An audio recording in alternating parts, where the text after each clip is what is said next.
Today we talk about section 1.2, which deals with random samples. So before we get started, just a quick recall here. The purpose of inferential statistics is to learn about a population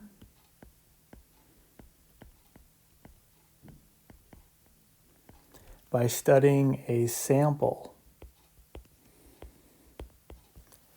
So we need to figure out what these samples are. And there are a lot of reasons you would sample. Maybe you want to find or estimate the income of an average American, or maybe you have to sample parts for quality control and manufacturing. So a lot of different reasons that you may want to sample. But some specific reasons to sample could be that to measure or observe each individual in the entire population could be time-consuming.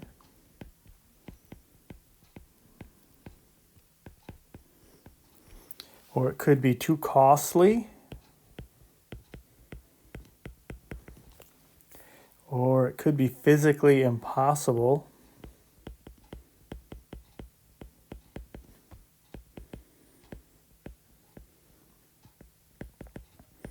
Imagine this is your first job, you're working for a research firm, and they want you to determine the population of mosquitoes in Michigan. Maybe they're studying disease transfer from mosquitoes, and they want to know exactly how many mosquitoes are in the state of Michigan.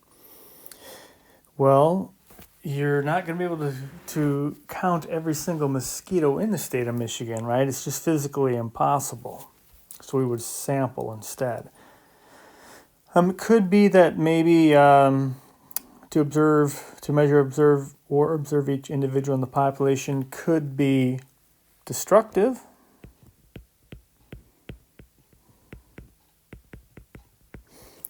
So imagine this dream job. You're a taste tester at Krispy Kreme. Imagine their marketing team comes up with this new angle, and they say, "We guarantee each one of our donuts tastes delicious because somebody's going to taste every one of them." And then you look at the display, and every donut has a bite taken out to guarantee that it tastes delicious. Well, probably not going to go over so well. So there are times when you sample an item, you actually destroy it, maybe for stress tests and concrete samples or taste tests at Krispy Kreme, things like that. So you don't want to sample too many items. Or it could just be unnecessary.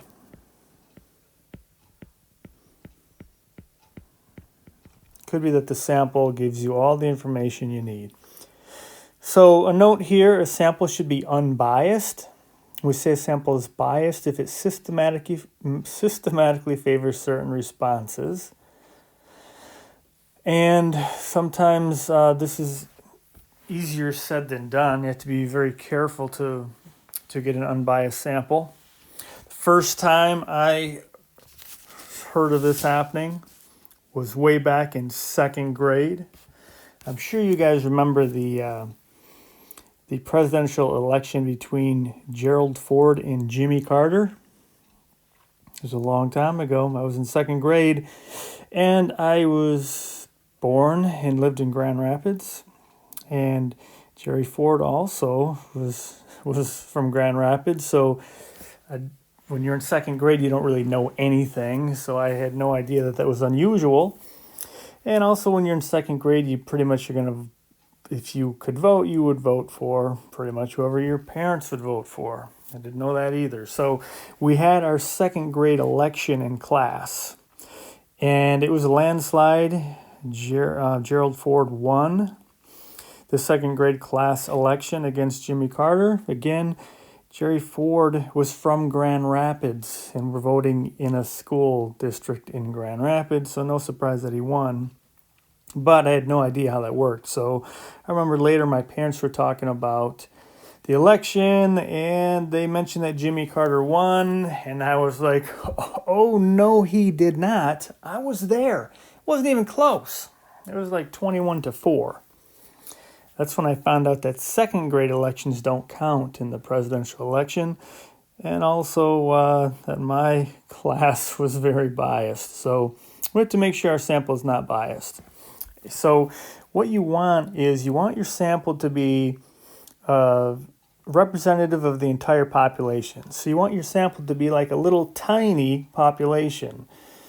So again, it's not all that easy to do, but we want it to be representative of the entire population because we're going to use that sample to draw conclusions or make inferences about the population.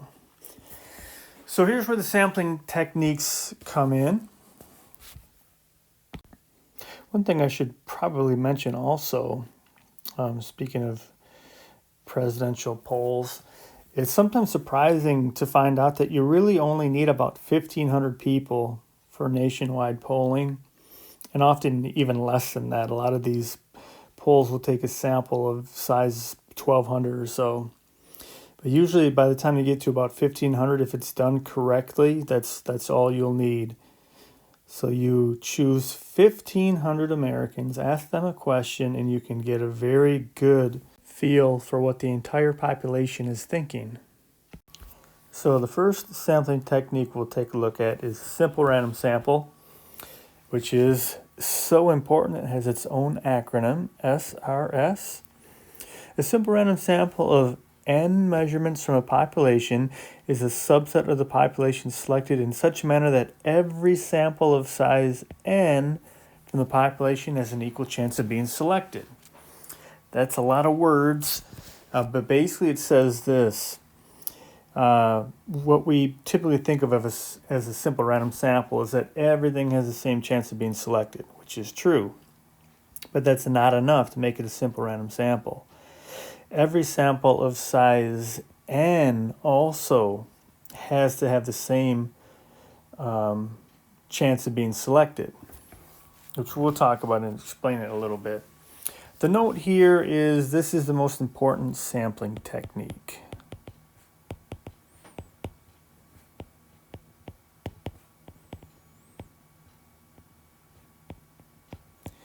Most important sampling technique. It's really nice when you're able to take a simple random sample, but we'll see that you can't always take a simple random sample. And then the note here says this. The fact that each individual has an equal chance of being selected is not enough to guarantee a simple random sample. Here's what I had mentioned before. For a simple random sample, every sample of the given size must also have an equal chance of being selected.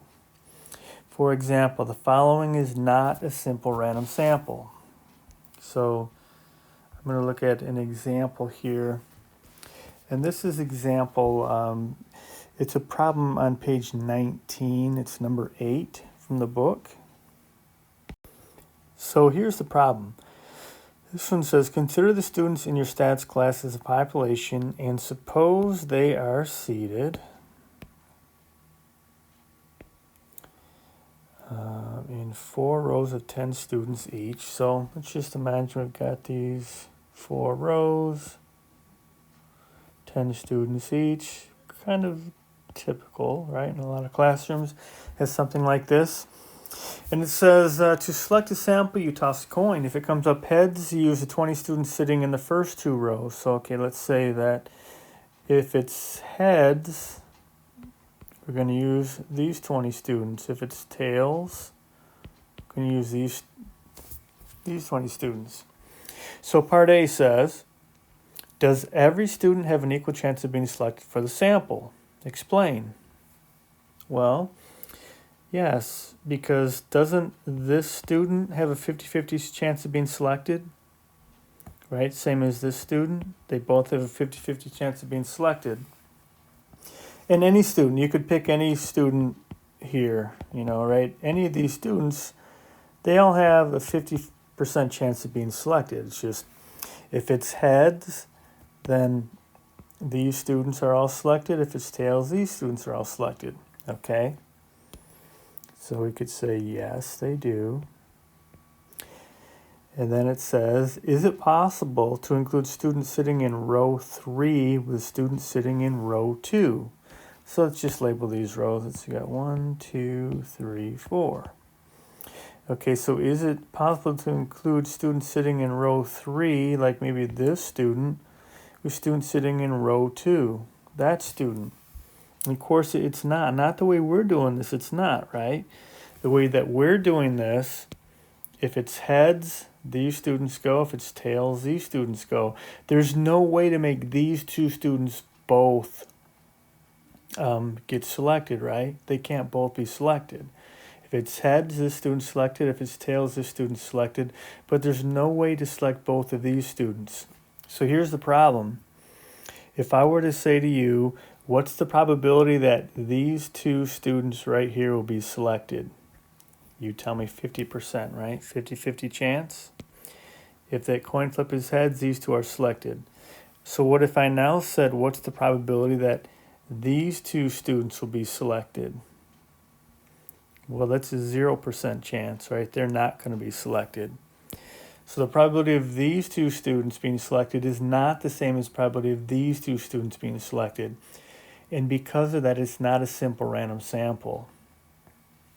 So the answer to this question is no.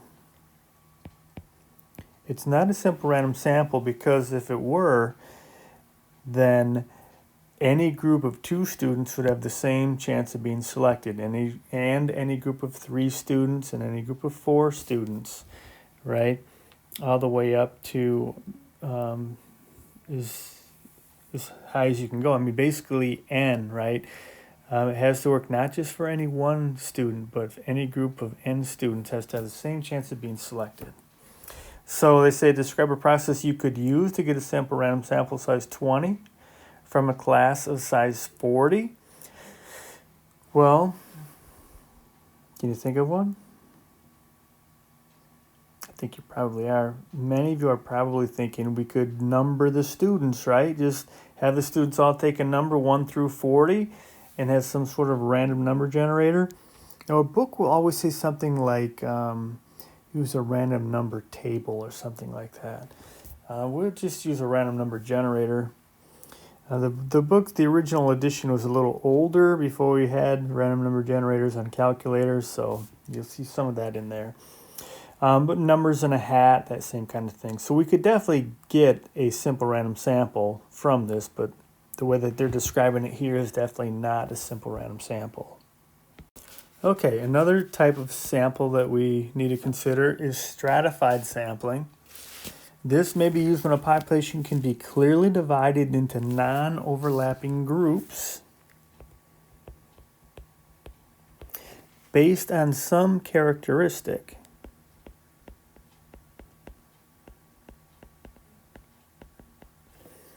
And each group is a stratum.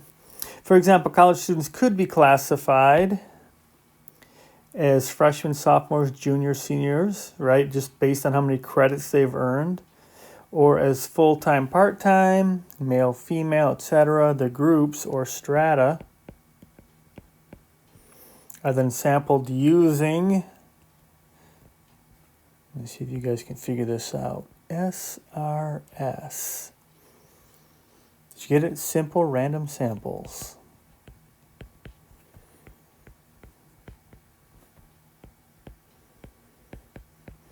Often in proportion to their occurrence in the population. Okay, so you basically, first you divide everybody into a group and then you take a simple random sample. So for this example, you could have freshman, sophomore, junior, and senior, right? So you first divide these into groups. So you've got the freshmen here, got all the sophomores, all the juniors, all the seniors, the names of all the students. Then you take a simple random sample from each group. Okay, and that's called stratified sampling. And they say here, often in proportion to their occurrence in the population. That's just something that happens a lot of times. So maybe you have a really large freshman group. So maybe you would actually take more samples out of the freshman group than out of these. That's just what they're talking about here. So here's an example. We've got a manufacturer of DVD players who might want information about customer satisfaction for units produced during the previous year. And let's just say they've got 3 different models that were manufactured and sold. So maybe they've got like Model 1, Model 2, and Model 3. So they could take a separate sample from each of these corresponding strata, right, or groups. This would result in information on all 3 models and ensure that no one model is over or underrepresented in the entire sample, right? So they put all these customers in a group, take a simple random sample of each of the 3 groups. And okay, so yeah, that's an example of one. And then this is just a little note that's it sort of touches on what we're talking about here. So this selecting a simple random sample of size proportional to the stratum size is often called proportional sampling. Our book's not going to get into that level of detail, but you may see it in other classes. So it's just if these sample sizes you choose are proportional to the size of the group, it's called proportional sampling. And this is a little bit like members of Congress in the House of Representatives. So in Congress, you have the House of Representatives and you have the Senate, right? Both of those groups are in Congress. So the House of Representatives is like proportional sampling because, for example, the state of Wyoming has 1 rep. I think there's like seven states or so that have smaller populations that have 1 rep, and a huge state like California has 53 reps. And this changes occasionally. It may even be every 10 years or so based on the census, but it does change occasionally, so the number could be a little off. What about Michigan? How many reps do we have? Anybody know? I believe we have 14 reps. We used to have 15. We lost one. But it changes a little bit based on the population of the state. So that'd be sort of like proportional sampling. Whereas then the Senate, all the states get 2 reps. So in Congress, you have 100 senators and 435 people from the House of Representatives. And that is what makes up our Congress. So just kind of an example. It's a little bit like proportional sampling, like I said, for our House of Representatives. Okay, so that is stratified sampling. Stratified sampling, divide your population into non-overlapping groups and take a simple random sample of each group. That's stratified sampling. The next one we look at is systematic sampling. And sometimes students wonder, what level of detail do we need here? So I'm not going to ask you to define anything. You'll really know what you need to be able to do by the end of this lecture, because we're going to do some problems in the homework. And basically we just have to be able to identify these different sampling methods when we see them. Okay, so we don't have to define them, we just have to be able to distinguish the different sampling methods when we see examples. So you'll see what I mean when we do some of these from the book. So systematic sampling, in this method, the elements of the population are arranged in some sort of sequential order. So we put them in some sort of order. Then we randomly select one element from the first k elements. Then every kth element, starting with the first selected element, is included in the sample. That sounds more complicated than it really is. It basically means you have a starting point. So you say like, okay, I'm going to start here. You've got a whole bunch of these things lined up. You start here and then you go over a certain amount each time and you keep picking. So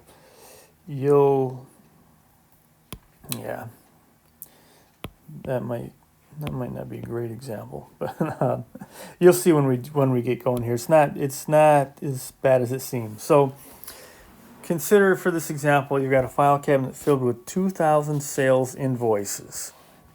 We want to estimate the average sale. We don't want to look at all 2,000 invoices. So let's say it's your first day on the job. You're the new person. So they send you down in the basement. They got this file cabinet filled from information from the 80s. They didn't have it computerized. It's just a bunch of paper copies of sales invoices. And you want to estimate the average sale throughout the 1980s, but you don't want to look at all 2,000 invoices. And you know that they do happen to be filed sequentially in order by date, so they're in order. So here's what we have to do. Just first think, how many will we choose to look at?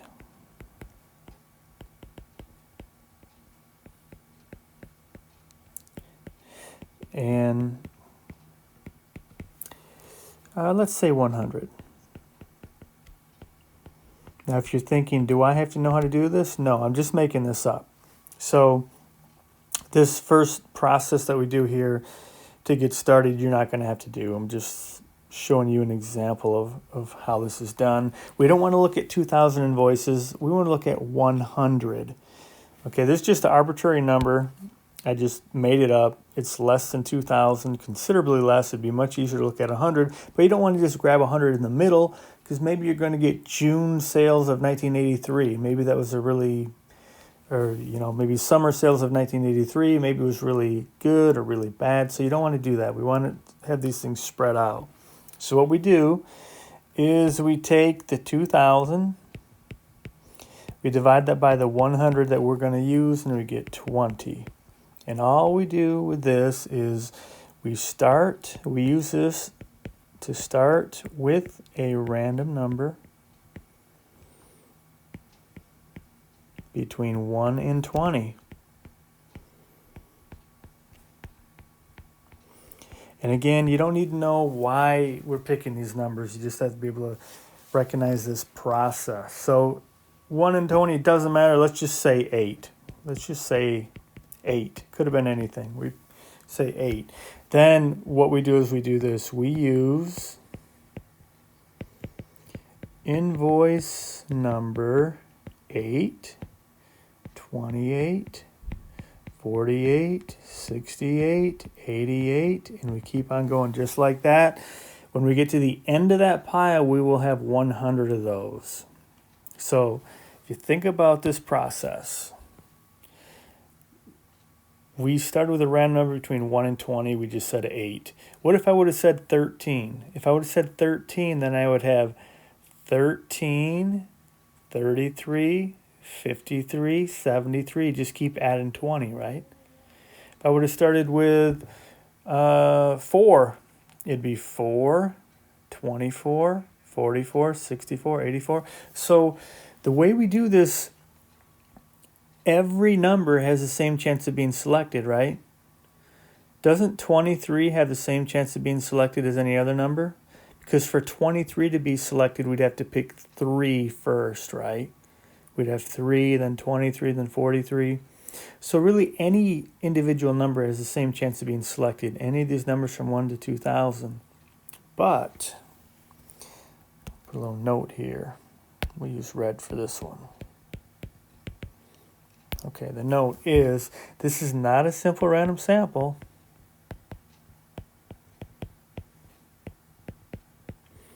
Since, for example, number 8, the way we're doing this, if I pick 8, I'm also picking 28, right? Because I'm going to keep adding 20.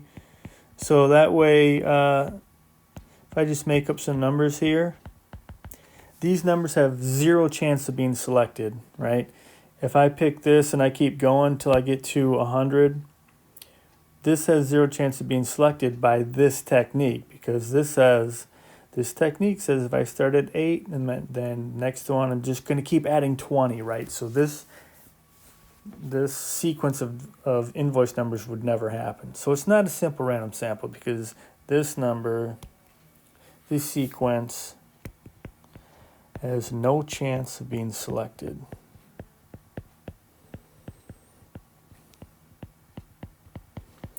Okay, but see, here's how you can think of this one. Systematic. Doesn't it seem very systematic? I'm going to start at 8. I'm going to start at 8, 28, 48, 68, 88. Right? It's just like very systematic. So you can kind of see it coming. It's going to say start here and then just keep jumping ahead by the same amount over and over and over until you get to the end. Systematic sampling. That's what it is. And this is popular among biologists, foresters, environmentalists,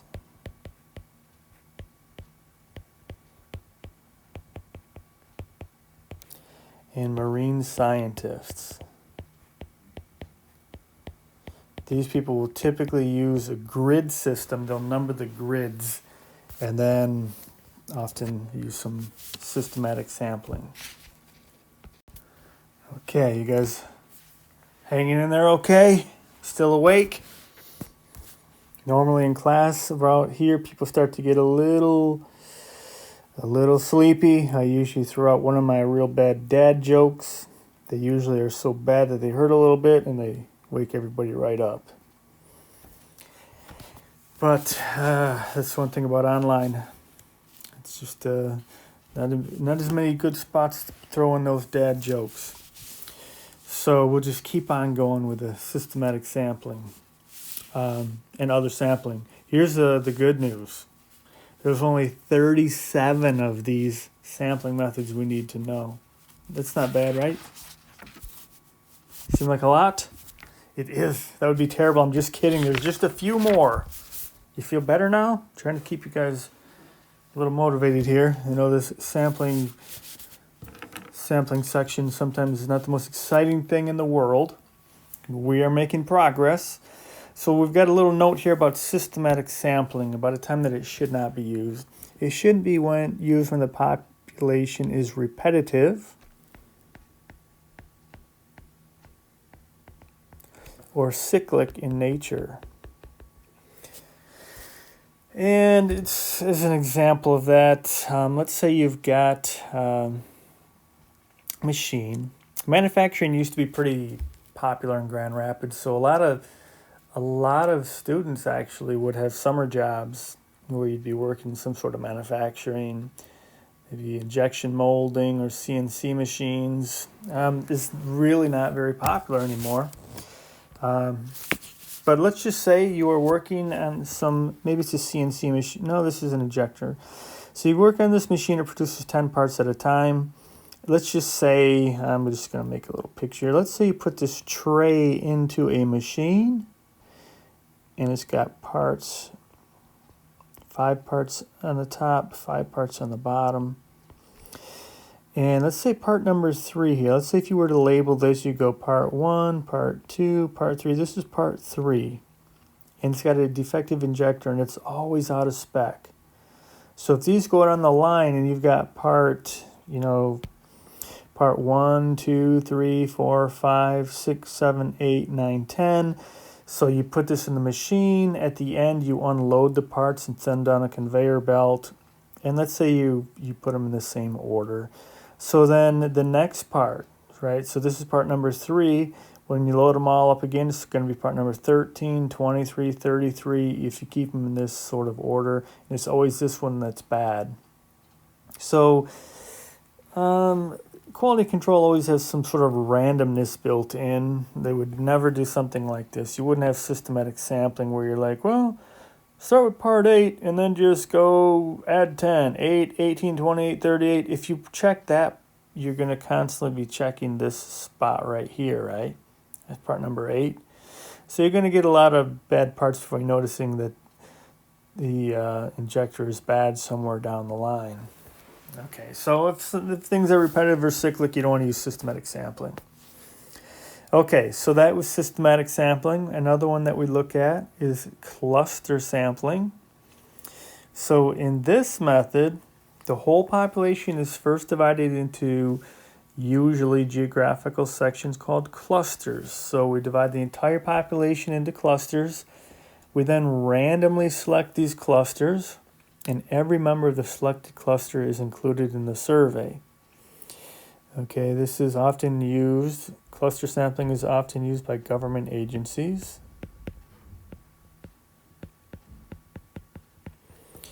And in marketing research. And often it would be huge areas, like maybe each cluster would be a county in a state. So what you would do is, let's say you've got Michigan. Okay. You might be thinking, that guy's talented. Get that a lot when it comes to drawing. So you can see this, we've got the state of Michigan here, and let's say we divide this up into counties. Again, this is not accurate at all, but let's just say we've got these counties here. So if you use cluster sampling, you could count each of these counties as a cluster. Of course, there's a few less counties here than there are for real, but you could divide up the state by counties, and each county could be a cluster. And then the key is, because this gets confused with stratified sampling, the difference is here, what you're going to do with cluster sampling, you're going to randomly select a few of these clusters and then sample everyone in the selected cluster. Okay, so that's the difference. With cluster sampling, you would randomly select all these clusters. Maybe you get this one, it's totally random, right? But you select a few of these clusters, maybe it's these. And then you would interview every person in the selected county. Okay, so that's cluster sampling. So an example, how much TV does a 5th grade student in Michigan watch? Well, if you've ever had a 5th grade student living in your house, you would know, as I know, that they watch a lot of TV.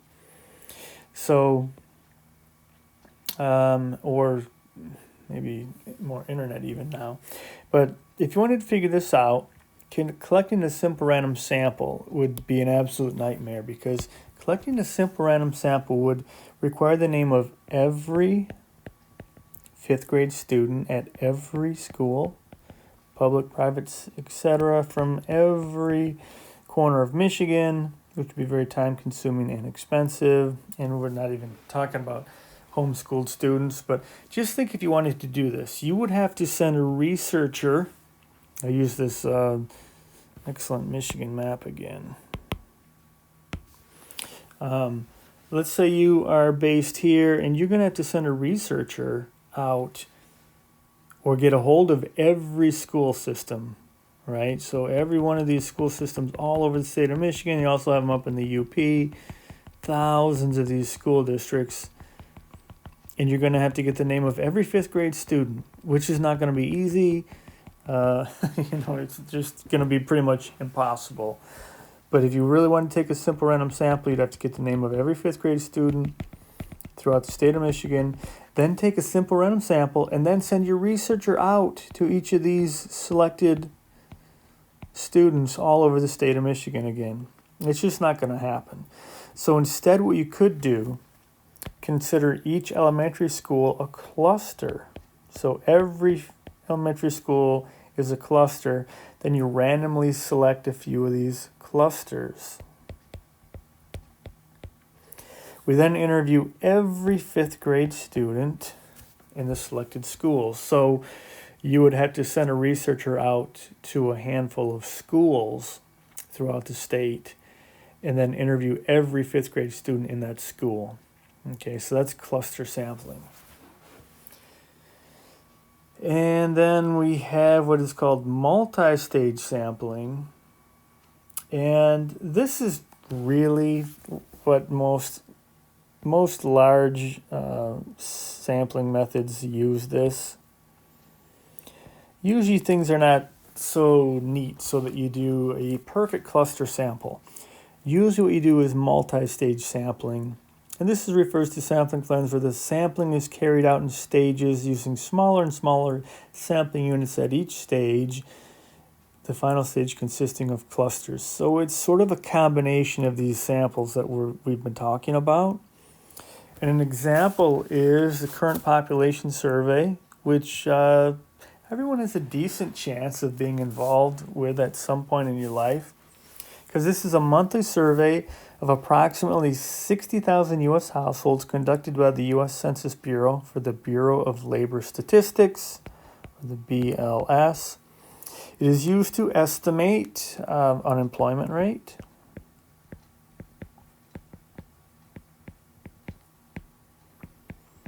income,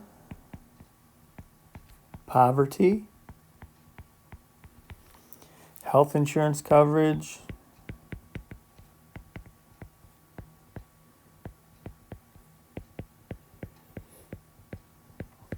and other things too.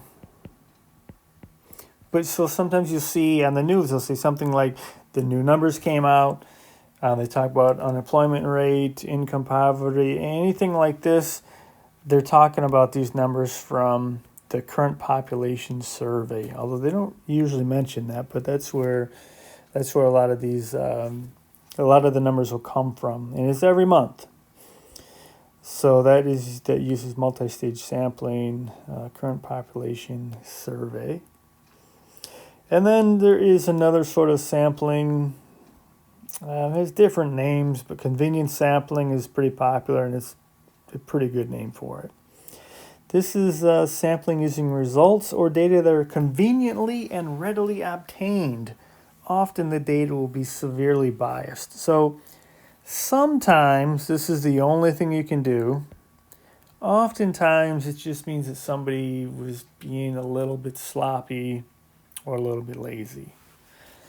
So an example, let's say you are working as a reporter and you need to make a quick news report, and everybody wants to know who won the election for drain commissioner. You're like, oh man, I should have done my work a little bit. I should have actually conducted a poll. But you quickly text your 5 closest friends, and you make the announcement. You make the prediction over the news. You say, poll results. You don't mention this part, though. From my 5 friends. You don't mention that. But it's convenient. It's very convenient to sample your 5 friends. Poll results from my 5 friends predict that Bill Lumberg will be the next drain commissioner. Congratulations. Okay, so you can sort of see convenience sampling when you read about the sample and you think, wow, that seems kind of like a sloppy way to take a sample. You'll see what I mean. We'll look at one of these in the book here. Okay, let's take a look at page 21, number 20, which is right here. You don't really have to look in the book. You've got it right here.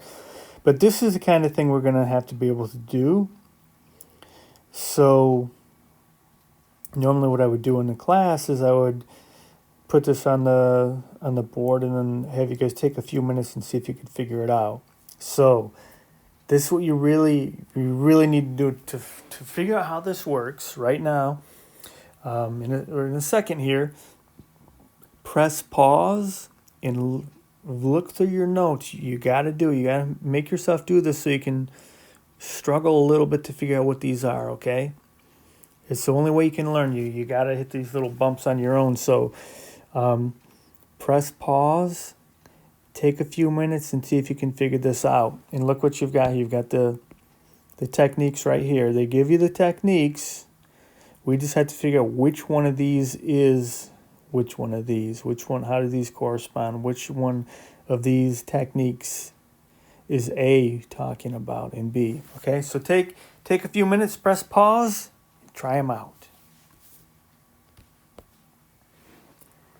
Okay, hopefully you took a little bit of a pause and you figured these out.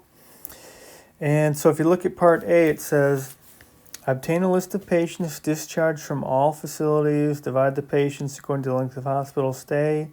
So they're dividing the patients, and then draw a simple random sample from each group. What does that sound like? Divide into non-overlapping groups and take a simple random sample from each group. What do you guys think? Stratified, right? That's stratified sampling. Right, the example I used, college students, you could divide the college students according to credit hours earned, freshman, sophomore, junior, senior, and then take a simple random sample of each group. Okay, that's stratified sampling. Part B says, obtain a list of patients discharged from all MMH facilities, number of these patients, and use a random number table to obtain the sample. Remember, sometimes our author seems to be stuck in the 70s. Random number tables, not used too often anymore, but use a random number table or random number generator to obtain the sample. So here's what we did. Number these patients and then use a random number generator to obtain the sample. That sounds exactly like a simple random sample, right? It's a simple random sample. You number everybody and then you use random number generators to obtain your sample. Okay, randomly select some MMH facilities from each of 5 geographic regions. So you're randomly selecting. So notice that first. We're randomly selecting these. And then include all the patients, the key being all the patients in the discharge list of the selected hospitals. This is cluster sampling. Right? Because the key is we're first randomly selecting these facilities, right? Randomly selecting them first, and then include all the patients of the selected hospitals. So that's cluster sampling. Okay, part D, at the beginning of the year, instruct each facility to survey every 500th patient. So you've got 500, 1,000, 1,500, 2,000, 2,500. Very systematic the way you're doing this, right? You're kind of taking just right down the list. So this is definitely systematic sampling. Right, very systematic, every 500th patient. And then this one, instruct each facility to survey 10 discharged patients this week and send the results. 10. No detail, just 10, any 10. How about these 10, right? Those 10, just 10. See how it just sounds kind of sloppy? There's not a lot of detail, just, I don't know, just 10. That's convenience sampling. I'm going to tell you what I've learned from this type of sampling. You want to know what's the hardest thing about convenience sampling? Spelling convenience sampling. Yes, that's what I find out on quizzes. People typically know what it is, they just don't know how to spell it. Convenience sampling. Okay, so hopefully that went well. Okay, so now we are going to go over to take a little jump here and talk about some critical thinking. So here's a problem from the book. This is on page 19, problem number 6. And it says a campus performance series features plays, music groups, dance troupes, and stand-up comedy. The committee responsible for selecting the performance groups include 3 students chosen at random from a pool of volunteers. So they're going to choose 3 students. It says this year, the 30 volunteers came from a variety of majors. However, the 3 students for the committee were all music majors. Does this fact indicate there was bias in the selection process and that the selection process was not random? Explain. Okay, that's all we've got. All we have are those words right there at number 6. So take a minute and see what you think. Okay, so we don't have much to go with, right? What if we knew this? What if we knew that this is how the volunteers were distributed. Now, we don't know this, but let's say we did. What if we knew that this was the distribution of these volunteers? That 20 of them were music majors. Then would it seem strange? Then would you be more likely to say, okay, that seems reasonable, right? There's 30 volunteers, we're going to choose 3 randomly, and they're all music majors. Well, if we know this data, then it's likely we would say, okay, that makes sense. Okay, but we don't know this, right? We don't know this at all. So what the author's trying to get us at right now at this point is just to not be so quick to jump to conclusions here. Okay, now it could be maybe there was bias here and the process was not random, maybe. But also maybe not, right? We don't have enough information. Now, if we had more information, we could figure out the probability of this happening. Like if we knew that this were the breakdown, we could figure out the probability of this happening. But we don't know that, so we don't want to jump to conclusions. That's kind of the thing they want us to think about so far. We'll let the data decide for us when we have data. And if we don't have data, then we just have to kind of be undecided, right? That's what they want us to start thinking along those lines. Let the data guide our decisions. So, of course, we don't know this. If we did, then it would give us more to go with. But we do know, just by thinking about this is a campus performance series, right? There's plays, music groups, dance troupes, stand-up comedy. It's at least reasonable that there would be a lot more music majors there, right? At something like this than, say, engineering majors. So, anyway, just something to think about. And we will eventually, when we have more data and we have more technique, we'll be able to figure out a lot of these probabilities. Okay, here's another one. This is just an example. This is not from the book. This is real data, though. I don't remember when this is from, but not too long ago. National Weather Service data stated that in the previous 7 years, 376 of 439 people killed by lightning in the United States were men. So what that means is that there were 376 men killed, and then if you subtract these two, you get 63 women. So the ratio is like a 6-to-1 ratio. So you could say it is a fact that men are 6 times more likely than women to be killed by lightning. That's a fact that we can find from data. So here's a conclusion. I'm going to write a conclusion, and you guys tell me if this seems legit or not. Here's my conclusion.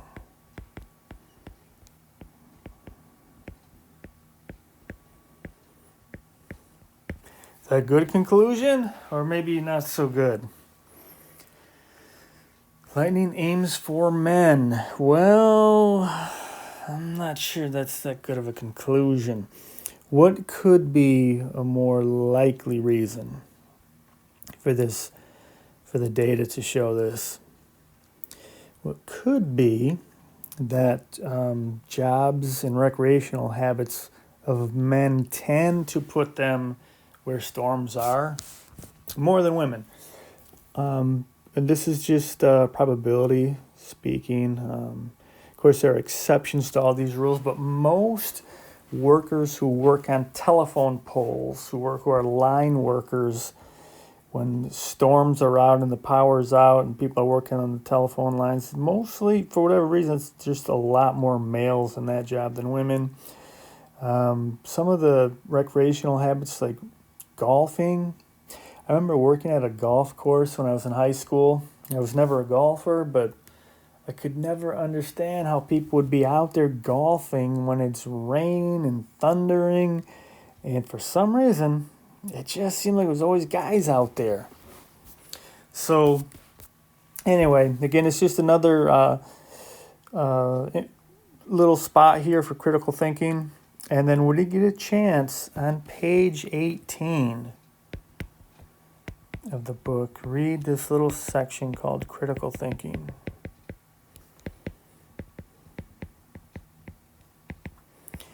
on page 18 of the book. It's just a little section there.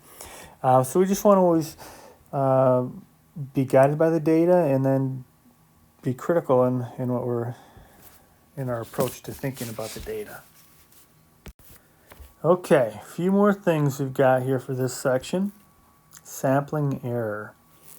Sampling error is not the greatest phrase because it's a little bit misleading. So sampling error is the difference between measurements from a sample and the corresponding measurements from the population. So let's say we've got a whole bunch of numbers here, and these are the ages of GRCC students, and we want to know, remember mu, we want to know what is the mean age of a GRCC student, and we don't know. So we take a sample.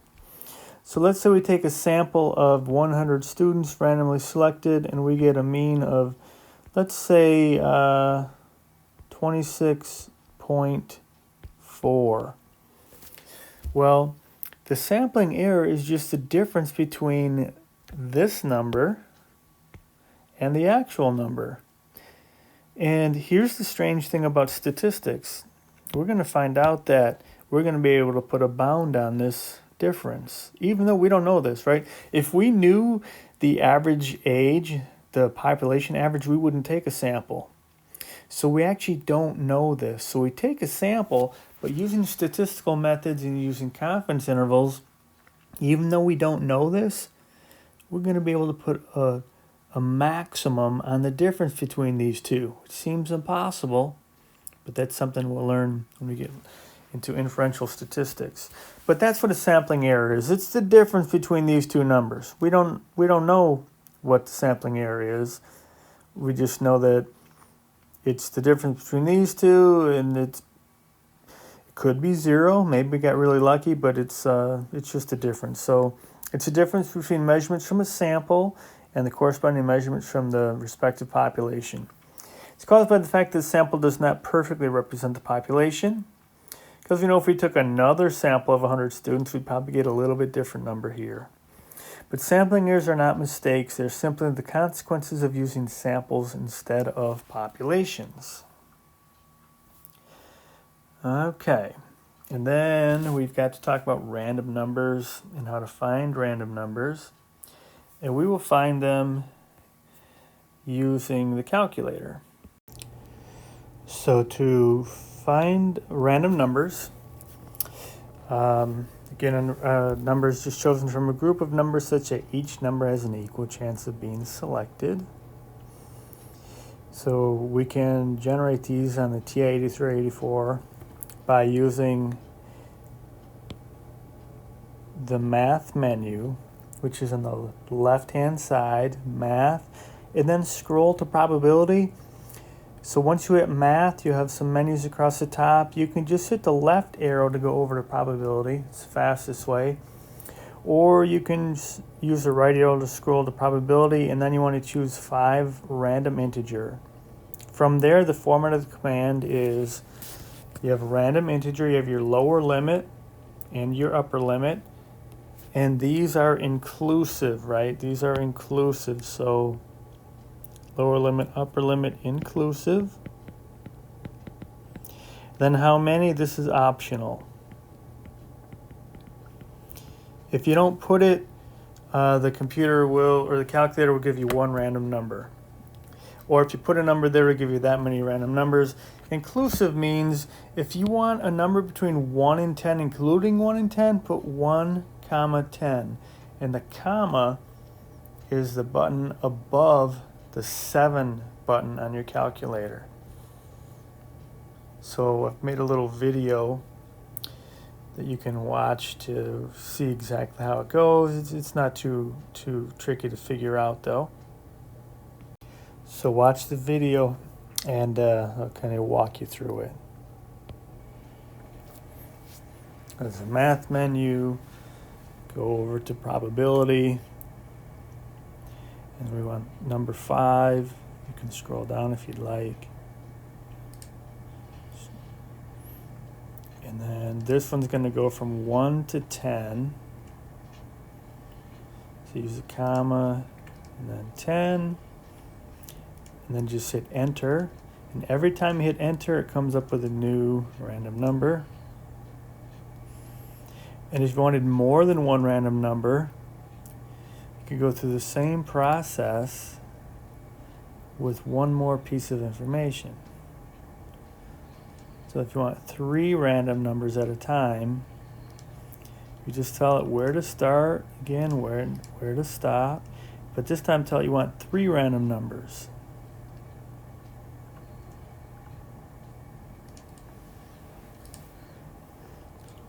And the calculator uses what's called a pseudo-random number generator.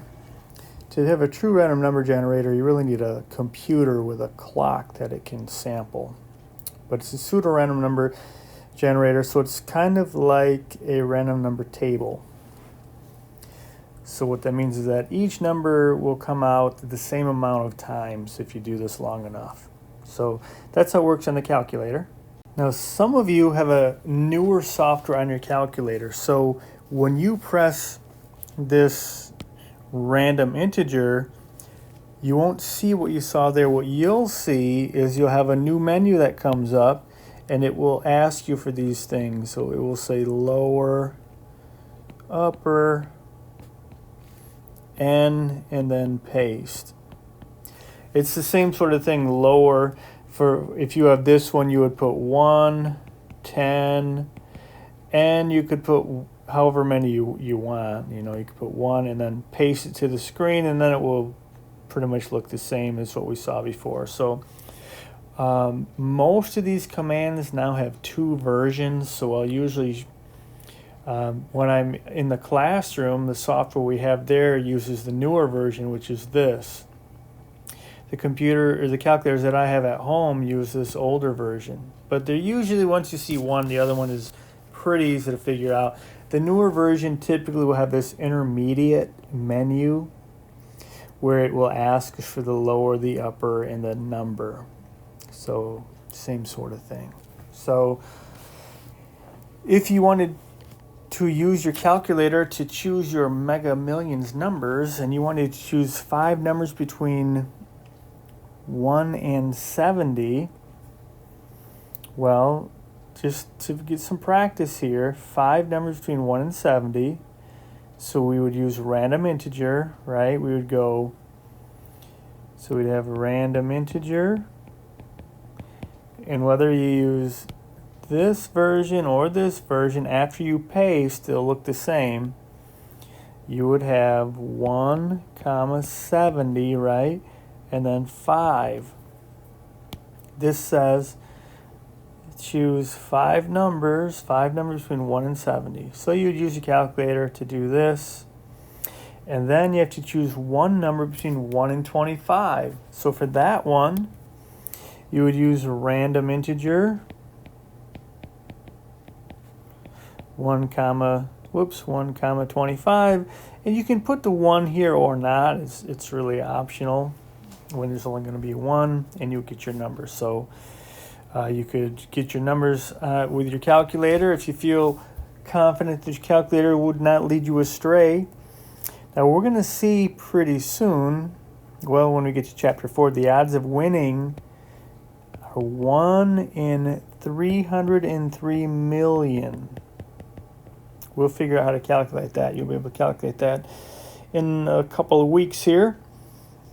So if you wanted to use your calculator, you could use these commands to get these numbers here, but you probably don't want to do that. I don't think your calculator's going to be able to do that for you.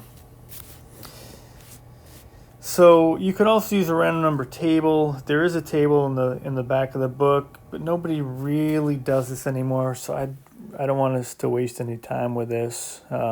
I can tell you, basically, in the bad old days, when I took statistics and we did not have graphing calculators, you would basically go to random number table, and just to find a starting point, you just sort of drop something on the table. That'd be your starting point, and then you just go right down the list. And if you're looking for 2-digit numbers, you'd have to look at groups of 2. And so that's basically how you do it with the random number table. But it's much easier and quicker just using a random number generator on the calculator. So if we need a random number, we use random integer on the calculator.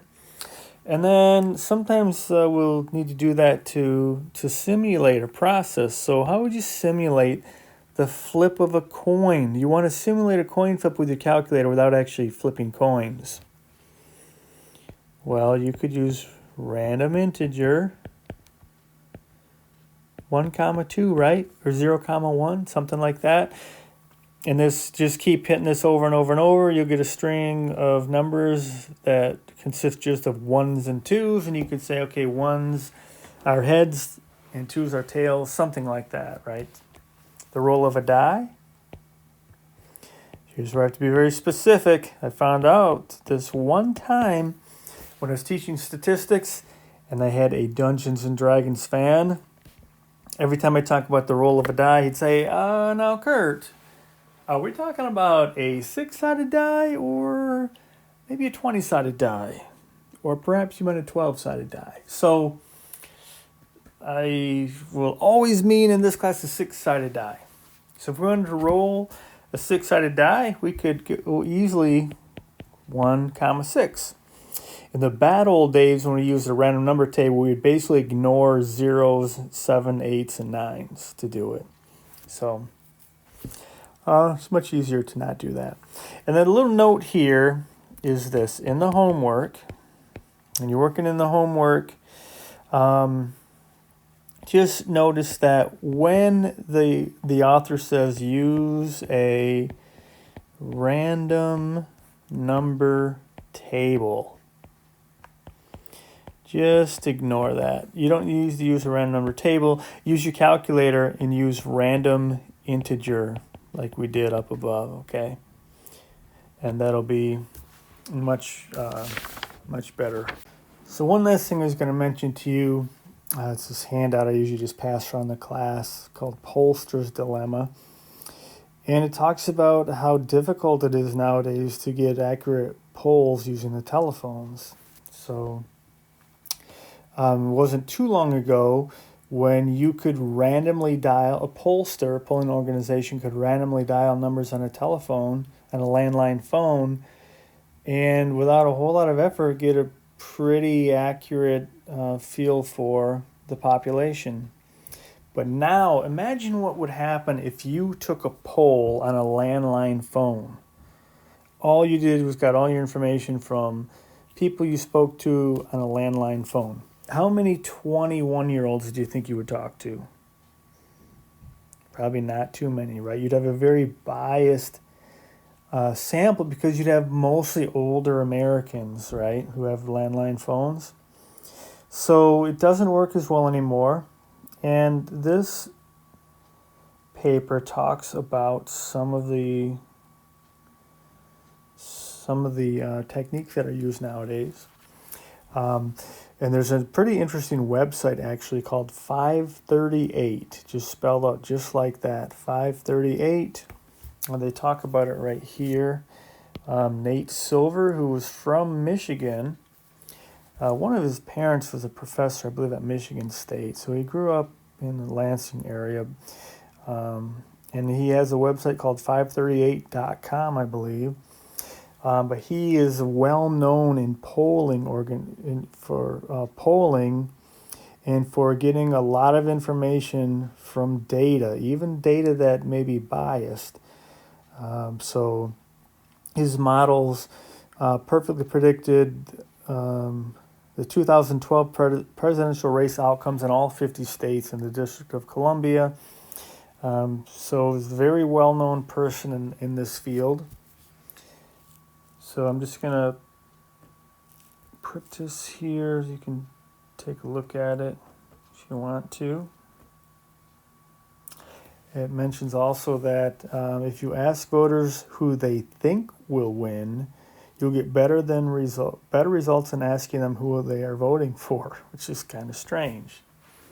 So let's see if I can put this in a way where you can read the whole thing. Let's see. Okay, maybe like that. And you could pause and read it.